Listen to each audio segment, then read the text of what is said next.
It said in Exodus 19 verse 4, it says, see how by a mighty hand I delivered you from Egypt. I took you on eagle's wings. If you will hear my voice and hearken to my covenant, it said, then I will make you a kingdom of priests. So everyone in God's kingdom is a priest. There is no such thing as some are intercessors. All of us are intercessors. Because the assignment we are saddled with, if you don't pray, you can't do it. It takes prayer to be empowered to carry out this assignment. And so when you find people who are not journeying to become stars, one of the things they will never do is pray. They can dance from morning till night, which is beautiful. But when you say pray, they can't pray. Because they have not known that stars are actually priests primarily. They have a business of prayer and servicing the altar. That is where salvation comes from.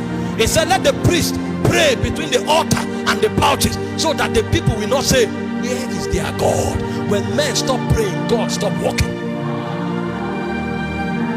In 1 Peter 2:9, he said, yeah, a chosen generation, a royal priesthood, God's own special people.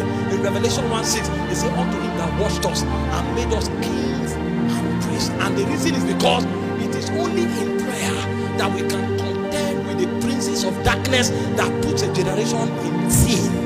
If we don't pray, we can't fight in the spirit.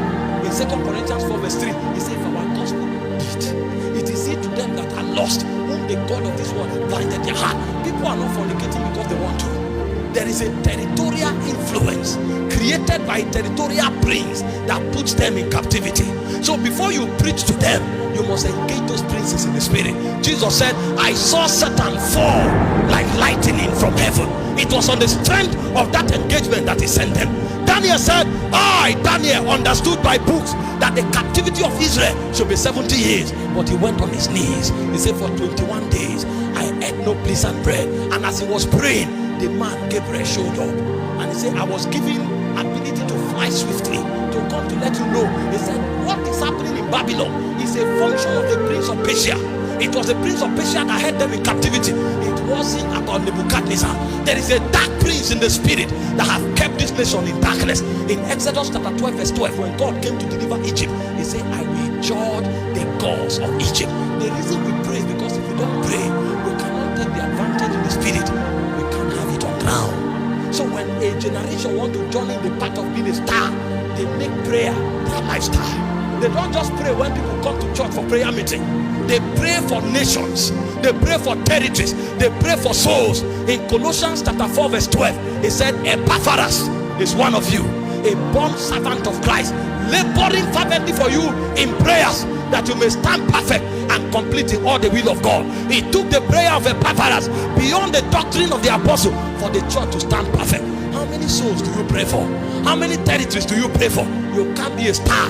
You may be saved and go to heaven, but when God begins to ordain stars, don't think you'll be there.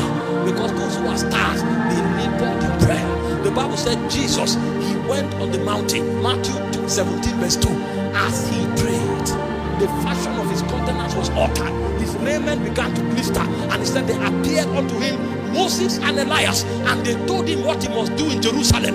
In Gethsemane, the Bible said Jesus travailed until his sweat became like blood. What was he traveling for? For the souls of the nations. You must bet those souls in prayer. He said, ask of me, I will give you the nations for a possession and the hidden for an inheritance. Until we pray, we can't take the nation. People will not stop fornicating because you spoke good English. People will not stop fornicating because you spoke reasonable English. There is a power that had them in captivity, and until your altar comes alive, you have no gospel for your generation. This is why he called them stars, because while others are living for pleasure, they stayed on their altar. Makakato, rakakakaka, tetadiatadash, matekarianda tata, holeke, eberiando dwa, manteka. You can go on holiday, but me, I will go to the altar. You can go on vacation, but I will go to the altar. Because when I go on vacation, I'm going to have fun. When I go to the altar, I'm going to receive eternal inheritance. Mele Evevakade Harina Kanash Batete. Is there right unto you, strong man, young man, because you are strong? What is your strength? When you want to check your strength, don't go to the Olympics. Come to the altar. Let's find out, how long can you tarry? What is your capacity on the altar? How long can you tarry? If we pray for America, how many hours can you go? If we pray for Ghana, how many hours can you go? What is the burden you can carry? There are men that carry burdens. They are like camels. They can pray for days. Malegeske, Baragada, Totodoskada, Bateketuda, Ragiato, Tedash.